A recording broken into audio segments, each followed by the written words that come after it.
Types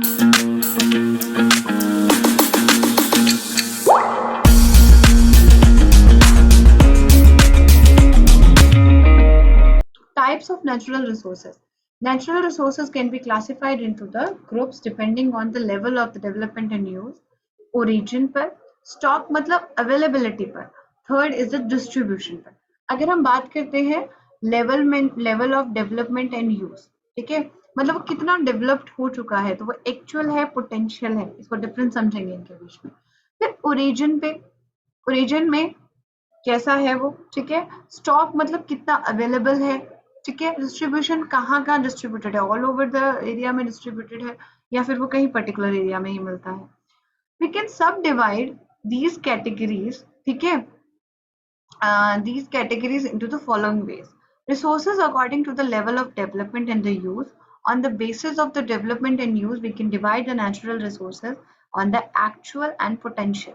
मतलब जो first हमने डायग्राम बनाया था, तो इसमें हम लोग फर्स्ट है actual and the potential resources, ठीक है. What are actual resources, what are potential resources, let discuss about this thing, ठीक है. आपका क्वेश्चन आ चुका है पोटेंशियल पे एक बार, ठीक है. Actual resources are those resources whose quantity, the amount of reserve is known and which are currently being used. समझ रहे हो, जिनके रिसोर्सेज के बारे में हम लोगों को पता है और जिसको अभी हम एक्चुअली यूज कर रहे हैं. समझ रहे हो मेरी बात. मैं आपको एक फॉर एग्जांपल बताती हूँ. जैसे आप लोगों ने सुना हाइड्रोजन एज अ फ्यूल, आपने साइंस में पढ़ा होगा. चलो छोड़ो, इलेक्ट्रिसिटी, ईवी सुना, ईवी इलेक्ट्रिकल व्हीकल जो है, इलेक्ट्रिसिटी से चलने वाले व्हीकल जो है ईवी, जो एक नई टेक्नोलॉजी आजकल इमर्ज हो रही है. आजकल नई नई जो कारें आ रही हैं, जो टेक्नोलॉजी है उसके अंदर इलेक्ट्रिक व्हीकल्स आ रहे हैं ना, सुना होगा आप लोगों ने, ठीक है.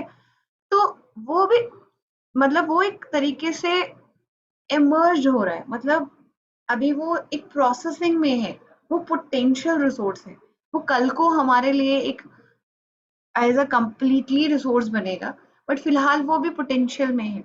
बट अभी हम लोग जो यूज करते हैं वो कौन सी कार यूज करते हैं, डीजल की, पेट्रोल की, ठीक है.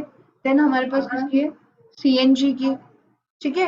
ये तो हम अभी यूज कर रहे हैं ना, आप सबको पता है कि हम लोग ये सब यूज कर रहे हैं, ठीक है. तो वो आपकी क्या हुआ, एक्चुअल रिसोर्स है, ठीक है. अब उनमें से जैसे the coal deposits of Ruhr, Westphalia in Germany, Damodar valley coal fields in the states of West Bengal, Jharkhand and Orissa. एक बात बहुत ध्यान से सुनिएगा, रिसोर्सेज ज्यादातर उड़ीसा, वेस्ट बंगाल, झारखंड, ठीक है, आपके इन स्टेट्स में ज्यादा मिलेगा, महाराष्ट्र, ठीक है, यही स्टेट्स जो है, ठीक है. Oil in the middle east, middle east आपसे होता है ये सारा का सारा जो है गल्फ ऑफ आपके जो कंट्रीज हैं, गल्फ कंट्रीज जो हैं, ठीक है, जहाँ पर यूएई जो अमीर नेशन है, जहाँ पर तेल ज्यादा मिलता है, ऑयल, ठीक है. Iron ore in the Krivoy Rog in Ukraine are the few example of the actual resources. मतलब यहाँ से हम इन चीजों को यूज कर रहे हैं फॉर द डेली यूजेस, उसी की वजह से उसे एक्सट्रैक्ट करके हम लोग दूसरे डिफरेंट कंट्रीज में लेकर आ रहे हैं, ठीक है. So these the quantity of these reserves is known as estimated. हमें पता है ये कितनी है और इसको हमें कितने यूज करना है. And these are being used at the present. समझ आए, जिनकी क्वांटिटी के बारे में we are sure and हमें पता है इतनी क्वांटिटी हमें यूज करनी है. This is called as the actual resources. Next समझते हैं, potential resources are those resources whose entire quantity is not known. हमें पता नहीं है उसके entire quantity के बारे में, बट हम उस पर स्विच ओवर कर सकते हैं. हमें लगता है कि हाँ ये चीज हम लोगों के लिए यूज में आएगी आगे, ठीक है. which have not been utilized up to the optimum level due to the unavailability of appropriate technology, ठीक है. जैसे मैंने आपको ईवी के बारे में बताया, इलेक्ट्रिक व्हीकल अब बनना स्टार्ट हुए. इससे पहले 10 साल पहले इस पर रिसर्च चल रही थी. 10 साल पहले हम सोच रहे थे कि इलेक्ट्रिसिटी चार्जिंग व्हीकल जो है वो आएंगे, ठीक है.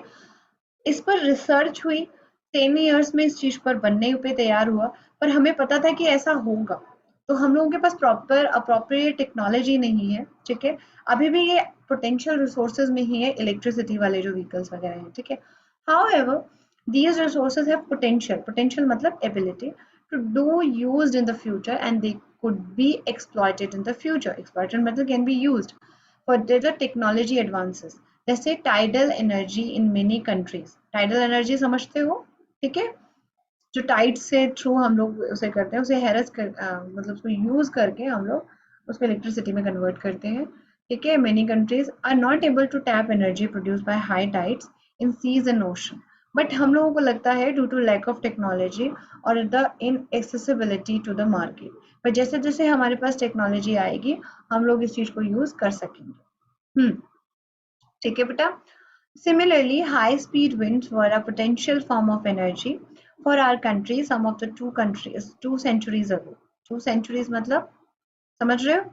But now this energy is being tapped and used in नागरकोली in Tamil Nadu. याद रख लीजिएगा, this wind energy जो है वो tidal energy जो है, एक तो नागरकोली इन तमिलनाडु यूज हो रही है and in the coast of the Gujarat. ठीक है, तो this is the potential resources. समझ आ गया आपको एक्चुअल रिसोर्सेज और पोटेंशियल रिसोर्सेज में डिफरेंस?